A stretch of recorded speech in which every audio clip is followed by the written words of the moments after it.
तो जी hello and very good morning everyone. हम निकल चुके हैं अपने घर के लिए। तो दे दो केवल 5 ग्राम। तो गाइस भीमताल में आपका स्वागत है। भीम झील के किनारे चलते हुए मरीन ड्राइव वाली फीलिंग। मैं अब थोड़ा सा सो लेता हूँ, मैं थक गया हूँ सुबह से गाड़ी चला चला के पहाड़ पे। फॉग की कंडीशन जो हो गई है बद से बदतर हो गई है। विजिबिलिटी की बात करूँ तो अभी शायद 40 मीटर भी मुश्किल से देख पा रहे हैं, अब वो उससे भी कम हो गई है। 5 मीटर भी अब नहीं है मुझे कुछ नहीं दिख रहा है स्क्रीन के बाहर। अब मैं अंदाजे से ही चला रहा हूँ, भगवान भरोसे। अभी इस टाइम पे कोई बीच में रोड क्रॉस करता हुआ मिल गया तो वो कल अखबार में ही मिलेगा। तो जी hello and very good morning everyone. हम निकल चुके हैं अपने घर के लिए। सुबह के बज रहे हैं 11:15 के आसपास है समय। थोड़ा सा हम लेट हो गए क्योंकि नाश्ता वाश्ता कर रहा नहीं है अभी तक, क्योंकि हम में से कुछ लोग बहुत ही लेट लतीफ़। उनको बोला था कि 9 बजे निकलेंगे, लेकिन वही है थोड़ा सा एंजॉयमेंट कर। यही है लेट लतीफ। मैं ही हूँ, हाँ कुछ नहीं, मैं ही हूँ। तो जैसे हमने सोचा था कि 9 बजे निकल जाएंगे, बट वही है ना, एक दिन के लिए आए हैं, रिलैक्स करके आए हैं नैनीताल में। तो मैंने कहा चलो थोड़ा सा एंजॉयमेंट करने दो, रिलैक्स करने दो। तो होते होते 10 बजे, फिर 11 बजे, फिर 11 बजे के बाद हमने फिर तैयारी पकड़नी शुरू करी। It was like fun and relax होके थोड़ा अच्छा भी लग रहा है कि एक दिन के लिए आए थे और मारा मारी नहीं करनी थी, भागम भाग नहीं करनी थी, तो इसलिए कोई दिक्कत ही नहीं है। तो निकल चुके हैं घर के लिए, और 415 किलोमीटर का सफ़र है जो कि हम निपटा लेंगे। रात को 9 साढ़े 10 बजे तक हम पहुंच जाएंगे घर पर। तो चलिए बाकी देखते हैं। नाश्ते के लिए अभी आगे ही रुकेंगे। नाश्ता क्या, सीधा लंच ही करेंगे अब तो, क्योंकि जहाँ पे स्टे किया हुआ था वहाँ पे चाय और बन मस्का हमने खा लिया था। ठीक है, अब चलते हैं, लंच के लिए रुकेंगे कहीं पे, फिर देखते हैं।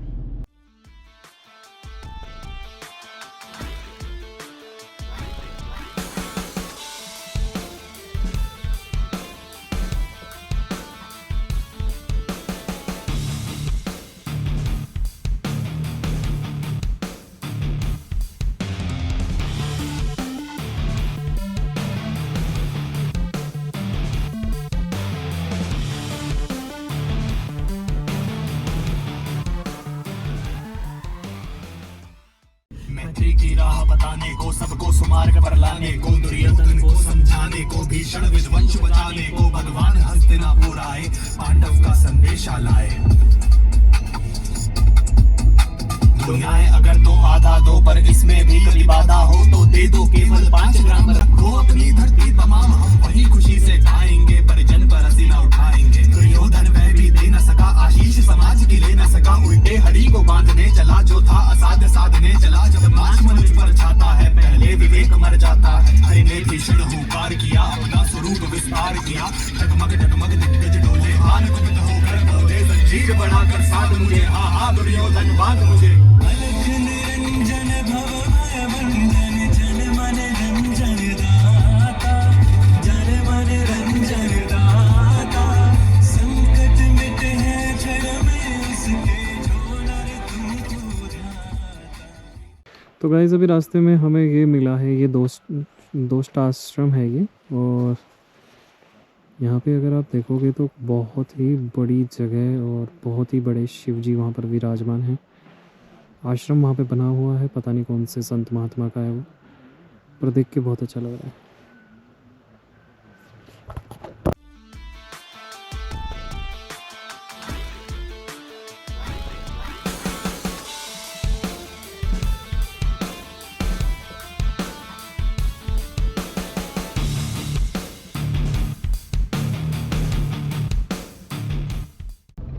तो गाइस भीमताल में आपका स्वागत है। भीमताल हम पहुंच चुके हैं।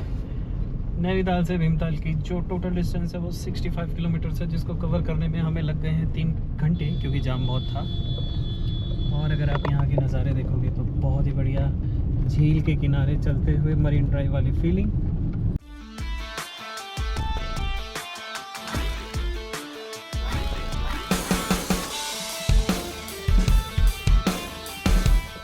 दिन का पहला मील जो अब हम खाने वाले हैं वो है रायता, मिक्स वेज, रोटी, दाल, और आ रहे हैं हमारे पास क्या आ रहे हैं, और जीरा राइस, दाल चावल खाने का मन है। ये और मैं पहाड़ी है ना, तो चावल खाने का मन करता है।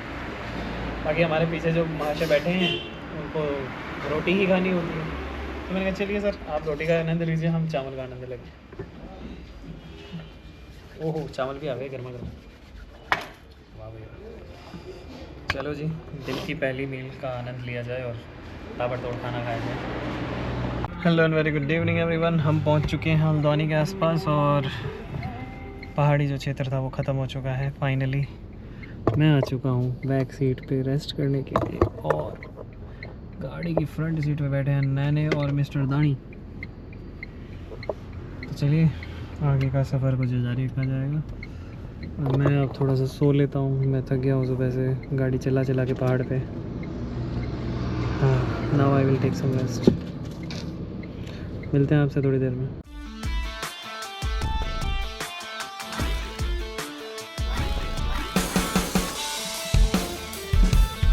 गजरोला पहुंच चुके हैं और फॉग की कंडीशन जो हो गई है बद से बदतर हो गई है। अभी पीछे तो 10 मीटर की भी विजिबिलिटी नहीं थी, हम तो फिर भी थोड़ी बहुत आ चुकी है। पीछे अगर देखो तो 10 मीटर की भी विजिबिलिटी नहीं थी, कुछ नहीं दिख रहा था, अंदाजे से चला रहे थे बस। रात का सफ़र थोड़ा सा ठंड में इसीलिए प्रॉब्लमेटिक हो जाता है। बाकी चलते रहो एक लाइन को पकड़ के और आगे वाले को टेल गेटिंग करते हुए अच्छे डिस्टेंस के साथ, तो कोई दिक्कत नहीं होती। हापुड़ पहुंचने वाले हैं, 30-32 किलोमीटर का ही डिस्टेंस रह गया हापुड़ का और मुझे लगता है हापुड़ तक ये फॉग ऐसे ही हमें मिलने वाला है डेंस कंडीशन का। क्योंकि हापुड़ तक में क्या होता है कि थोड़ा सा एरिया वाइड है और यहाँ पे थोड़ी खेती बाड़ी होती है, फार्मिंग वगैरह होती है, तो लैंड जो है अभी एग्रीकल्चर लैंड है यहाँ पे ज़्यादा से ज़्यादा हापुड़ तक, तो उसकी वजह से फॉग इकट्ठी हो जाती है। अभी आप स्क्रीन पे देख रहे हो कि कितनी बुरी हालत है फॉग की वजह से। अभी विजिबिलिटी की बात करूं तो अभी शायद 40 मीटर भी मुश्किल से देख पा रहे हैं। 40 मीटर ज़्यादा बोल दिया, 20 मीटर की विजिबिलिटी भी नहीं है। बट हाँ ऐसे ही आप किसी को टेल गेटिंग करते रहो, एक सेफ डिस्टेंस पे किसी को फॉलो करते रहो तो कोई दिक्कत नहीं होगी। अभी आप जितनी भी गाड़ियाँ देख रहे हो लाइन में देखो, सब की पार्किंग हेडलाइट्स ऑन है, पार्किंग लाइट सबकी ऑन है, क्योंकि सब ही एक दूसरे को टेल गेटिंग कर रहे हैं। और ये अल्ट्रोज वाले ने तो और भी अच्छा करवा रखा है, ब्रेकिंग में भी उसने रेड वाली कनेक्टिंग करवा रखी है, तो पार्किंग के साथ वो भी चल रहा है। तो गाइस अभी 20 मीटर की जो विजिबिलिटी थी अब वो उससे भी कम हो गई है। 5 मीटर भी अब नहीं है मुझे भाई। कुछ नहीं दिख रहा है स्क्रीन के बाहर। अब मैं अंदाजे से ही चला रहा हूँ भगवान भरोसे, क्योंकि हनुमान चालीसा मैंने रट रखी है कि जय हनुमान ज्ञान गुण सागर जय कपीश तिहु लोक उजागर। अभी हम उसी के भरोसे चला रहे हैं। अब ये गाड़ी वाला आगे जाएगा तो मैं इसको फॉलो करूँगा। इसमें तो पार्किंग लाइट भी नहीं चला रखी है, इसमें पार्किंग लाइट भी नहीं ऑन कर रखी। डेली चलता है क्या इस रोड में? हो सकता है। अभी इस टाइम पे कोई बीच में रोड क्रॉस करता हुआ मिल गया तो वो कल अखबार में ही मिलेगा, उसे हम बचा नहीं पाएंगे, सॉरी। इसके ऊपर भरोसा नहीं है जो आगे जा रहा है। हाँ इसका भरोसा नहीं है, इसे पार्किंग लाइट भी नहीं ऑन कर रखी। काफी तगड़ा हिसाब किताब है।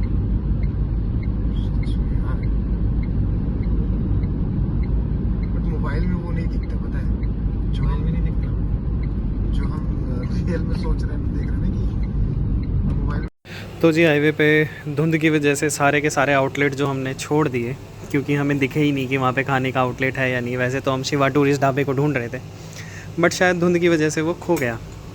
तो अब बड़ी मुश्किल से यहाँ पर हाईवे छोड़ के, एक्सप्रेस वे छोड़ के मिला है हमें एक ढाबा, रेस्टोरेंट टाइप का है, स्वाद नाम है यहाँ पे, और उसी का स्वाद ले रहे हैं अब।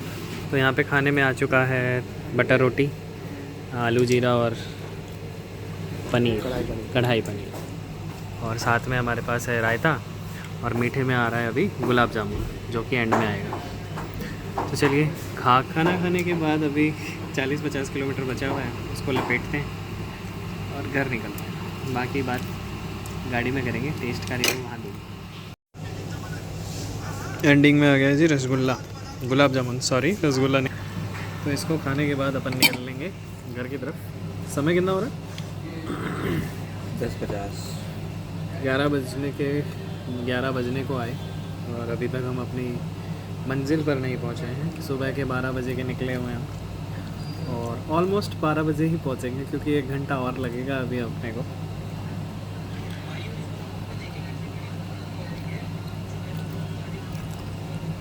मज़ा, बहुत बढ़िया खाना, बहुत अच्छा था, टेस्टी था।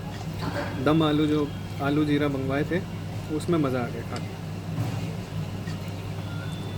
चलिए कार में मिलते हैं, घर पहुंचते हैं पहले फटाक से। तो जी खाना खा के निकल चुके हैं, लेकिन दिल्ली इज़ बीइंग दिल्ली। और ये ड्राइवर तो कुछ उससे मिलता जुलता ही था जो अभी भाग के गया है, एकदम से डरा के गया है मेरे को। बट हाँ, रात के 11 बज रहे हैं, ITO वाले कट पर हैं अभी हम।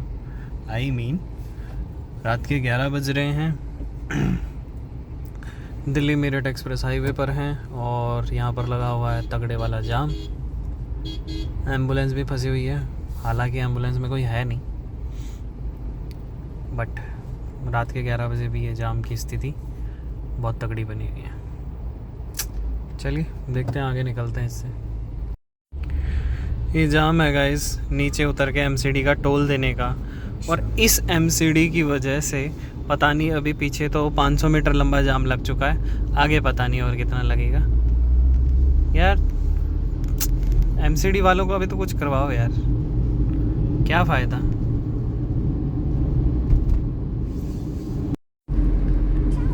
यार गाइस, ट्रिप की अपडेट बताऊं तो मेरे को खुद पता नहीं चला है कि मैंने कब अक्षरधाम को बाईपास कर दिया है और मैं ITO के कट पे आने वाला हूँ। लिटरली बता रहा हूँ, फॉग की कंडीशन ऐसी है यहाँ पर भी, मेरे को खुद समझ में नहीं आया कि अक्षरधाम कब गया है। बट नहीं समझ में आ रहा है। It's fascinating today. तो चलिए आज की ट्रिप को यहीं पर ख़त्म करते हैं। आशा करता हूँ आपको ट्रिप ये अच्छी लगी होगी। ऐसे ही हंसते रहिए, मुस्कुराते रहिए और देखते रहिए वंडर वैरागी।